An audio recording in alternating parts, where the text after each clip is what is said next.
আপনারা সবাই অবগত রয়েছেন, এমনকি আপনারা সবাই জানেন আজ সারা দেশে স্বৈরাচার ফ্যাসিস্ট সরকারকে এই দেশ থেকে বিতাড়িত করতে বৈষম্য বিরোধী ছাত্র আন্দোলনের পাশাপাশি সাংবাদিকদের একটি বিশাল ভূমিকা ছিল। আজকে সারা দেশে যে আন্দোলন করে এই স্বৈরাচার ফ্যাসিস্ট সরকারকে দেশ থেকে বিতাড়িত করেছে, সেইগুলো যদি এই দেশের গণমাধ্যম কর্মীরা তা যদি প্রতিটি গণমাধ্যমে তুলে না ধরত, তাহলে হয়তো এই দেশই নয় সারা বিশ্ব এই বাংলাদেশে কি হয়েছে তা হয়তো ভুল অক্ষরে জানতে পারতো না। আজকে সেই সাংবাদিকদের উপর যখন দেখি একের পর এক হামলা নির্যাতন করে সাংবাদিকদেরকে মেরে ফেলা হচ্ছে, তাদের রক্তে রাস্তায় কলঙ্কিত হচ্ছে, তাদের রক্ত রাস্তায় লাল হয়ে যাচ্ছে, তখনই আমরা আর চুপ থাকতে পারি না।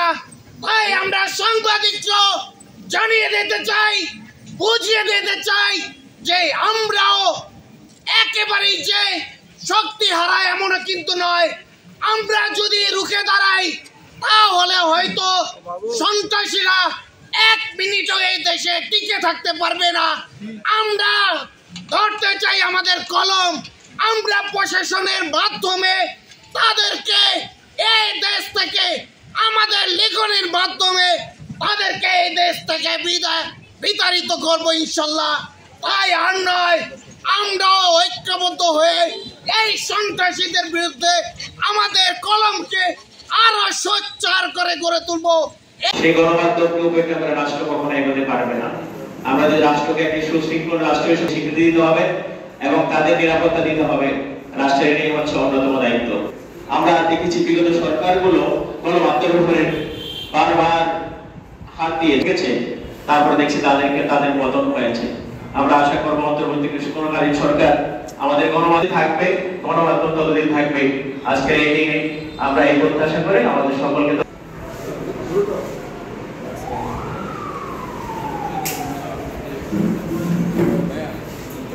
সারা বাংলাদেশের আমরা যারা সাংবাদিক রয়েছি, আমরা সারা বাংলাদেশ ব্যাপী এই সাংবাদিকরা একটি পরিবার। আজ সেই গাজীপুরের ঘটনায় ভোলা প্রেস ক্লাব যে প্রতিবাদ জানাচ্ছে, আমরা এই ভোলা থেকে জোরালো প্রতিবাদ জানাচ্ছি সরকারের কাছে।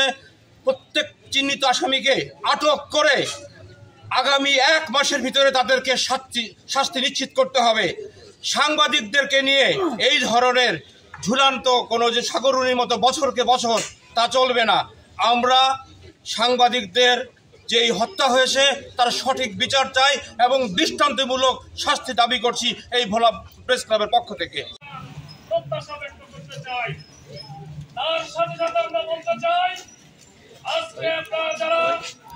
কারণ একটাই, সে চাঁদাবাজির সংবাদ লাইভ করেছে, এটাই তার অন্যায় এবং এটাই তার অপরাধ। যদি এই অপরাধে তাকে জীবন দিতে হয়, আগামী দিনে আমরা সবাই জীবন দিতে রাজি আছি এবং অন্যায় প্রতিহত করতে আমরা দুর্বার আন্দোলন করতে রাজি আছি।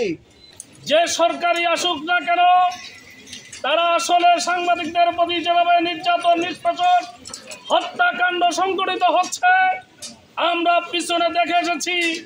এর আসল কোনো সুরাহা কেউই করে নাই। আমরা দেখেছি সাগররুনি হত্যা সহ অনেক সাংবাদিকদেরকেই তাদের এই বস্তুনিষ্ঠ সত্য সংবাদ পরিবেশনের কারণেই তাদেরকে জীবন দিয়ে দিতে হয়েছে। আজকের এই অন্তর্বর্তীকালীন সরকারের কাছে আমি উদাত্ত আহ্বান জানাই, আজকে আসাদুজ্জামান তহিনের খুনিদের গ্রেফতার করে দৃষ্টান্তমূলক শাস্তি দেওয়ার মধ্য দিয়েই আজকের সাংবাদিকদের কাছে আপনাদের দায়বদ্ধতা প্রকাশ করবেন। ধারণা করেছি, যেহেতু বিগত বহু বছর ধরেই সাংবাদিকদের কলম রুদ্ধ করার জন্য সব সরকারের আমলেই সাংবাদিক এবং গণমাধ্যমের ত্রুটি রুদ্ধ করার চেষ্টা করেছে, কিন্তু তারা বিগত দিনে দেখেছে যে সাংবাদিক এবং গণমাধ্যমের ত্রুটি ধরে কোনো অন্যায় প্রশ্রয় হয় নাই এবং বিগত দিনে অন্যায়কারীদেরকে রুখে দাঁড়ানো সম্ভব হয়নি। তাই আমি শুধু এই তুহিন হত্যাকাণ্ড না, সাংবাদিকদের সকল সাংবাদিক হত্যাকাণ্ড বিগত বছরগুলোতে সাংবাদিক নির্যাতনের প্রতিবাদ না করা এবং বিচার না হওয়ায় আজকে দিন দিন সাংবাদিকদের উপর নির্যাতন হত্যাকাণ্ড বেড়েছে। তাই আমি মাননীয় স্বরাষ্ট্র উপদেষ্টাকে বিনীত অনুরোধ করছি আগামী 24 ঘন্টার মধ্যে তুহিন হত্যাকাণ্ডের দোষীদের বিচার দাবি করছি।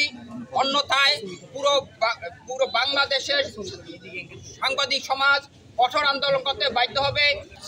স্বাধীনতার দীর্ঘ বছর পরে আজ যদি আমরা সাংবাদিক হত্যার বিচার নিয়ে প্রেস ক্লাবে দাঁড়িয়ে থাকতে হয়, তাহলে আমার আত্মীয় স্বজনরা, আমার স্বজনরা কেন ৭১-এ জীবন দিয়েছিল, আমরা কেন ২৪-এ রক্ত দিয়েছিলাম, যদি এর কোনো উপযুক্ত বিচার না হয় তাহলে আমরা কঠোর আন্দোলন গড়ে তুলব।